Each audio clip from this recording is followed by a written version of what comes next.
All right, it is just after 9 o'clock in the morning. It's already up to 94 degrees, 60% humidity, 0 wind, and today we're going to be discussing fire as it relates to your EDC.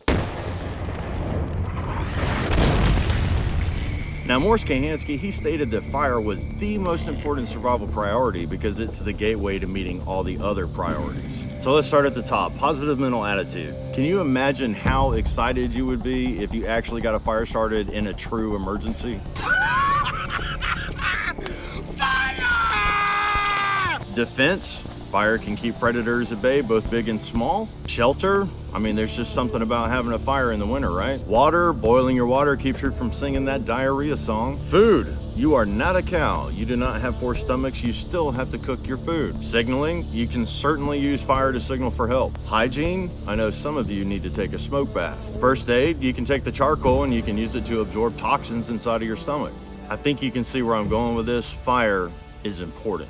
Now, because fire is so important and your EDC is the foundation for everything else, it just makes sense you ought to be prepared. And so there's 3 things that I have on me all the time. Number 1, I always have a lighter. Number 2, I always have a ferro rod. And number 3, I also carry a magnifier.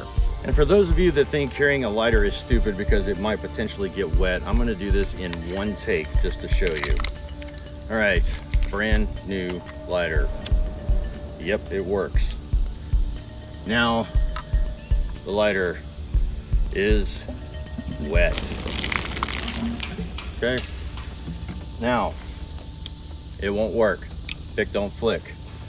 So what do? You take the shield off, just like this. You are not a child. Blow on it.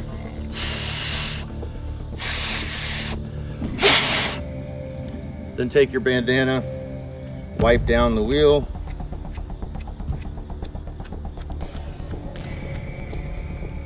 Now rub it on your pants.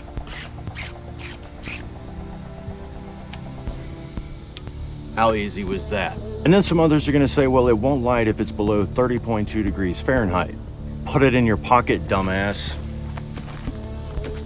Okay, let's say I lost the lighter. Still have a ferro rod. Did you burn ants as a child? All right, let's get down to the science. Fire needs 3 things: heat, fuel, and oxygen. But more importantly, it needs a balance of those 3 things. Why won't this log catch on fire?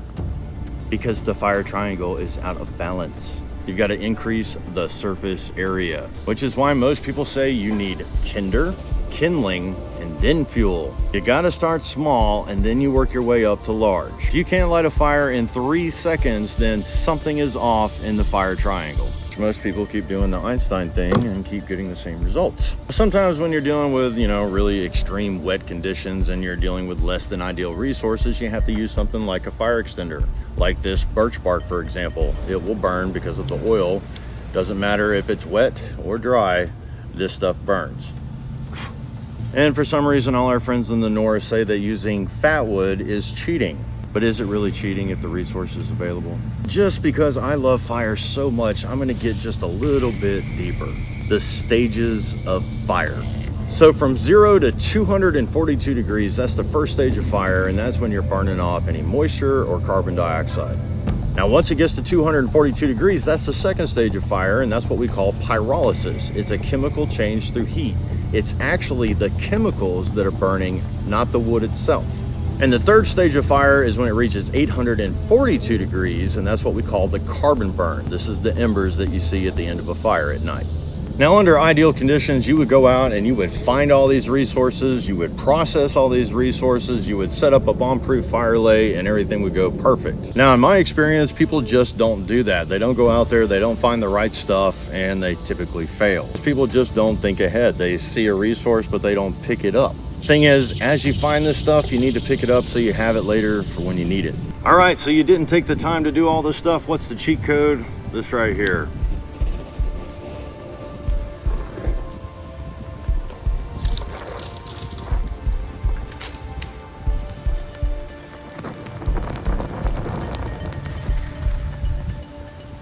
And it really doesn't get any better than that. The perfect ratio of heat, fuel, and oxygen. And by the way, this was less than ideal conditions. We're doing this on a heat sink. This is a concrete table. It draws all the heat from the fire. These sticks were picked up off the ground. And number 3, this is all hardwood. Hear that? That's that carbon dioxide and moisture being lifted. Also notice that there's not a lot of smoke. That's because we have enough heat to drive it out. And you don't even have to use the whole card. You can cut it up into pieces just like this, and you can use it whenever you need it. And here's a cool trick, check this out. Scrape off a few shavings, then use your ferro rod. And how cool is that? By the way, they're waterproof.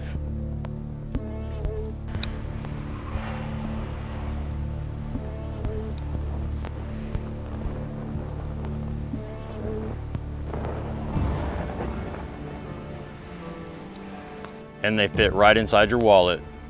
Why don't you have one of these already? Okay, now we're gonna let this go out because it's hot. All right, you don't have the cool Wazoo card, so you can also use some duct tape.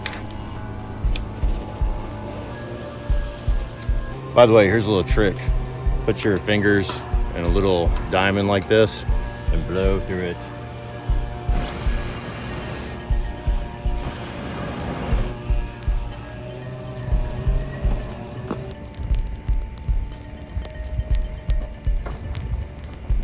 Now, some people that watch the channel, they're gonna say, JJ, don't you have a bearing block on your knife? Yeah, I do. I use that for instruction. Every time that I have ever made a friction fire, I've had a lighter, a ferro rod, and a magnifier on me. If you're actually in that situation where you need a friction fire, you are in deep trouble.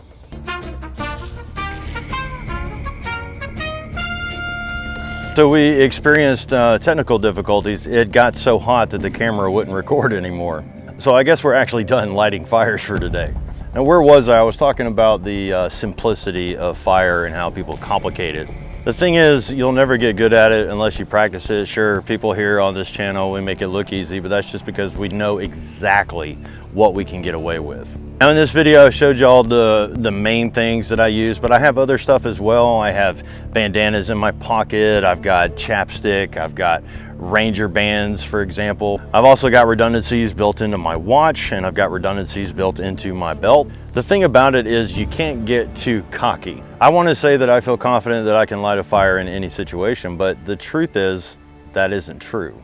Because it's often in emergencies and survival scenarios that we just don't think clearly. We try to skip steps. We say, I don't need this, I don't have to do that. The biggest thing that I want you to learn from this is, hey, if you can't get a fire started, then go back, think about the fire triangle, and figure out what you're doing wrong. It's just like Einstein said, if you keep doing the same thing expecting a different result, then you are well on your way to being insane. I also hope in this video I stress the fact that you don't have to have a ton of gear on you, you just got to have the right stuff. Now, I actually had to contain myself for this video. I wanted it to be about fire in your everyday carry. If you want to see a video in the future about different types of fire lays, different tips and tricks, etc., then let me know in the comment section. What I hope that you got out of this video is you understand the importance of fire, how it relates to your survival priorities, and what you carry is important. And now I want to know, what do you have on your person at all times to help you start a fire in case there is an emergency?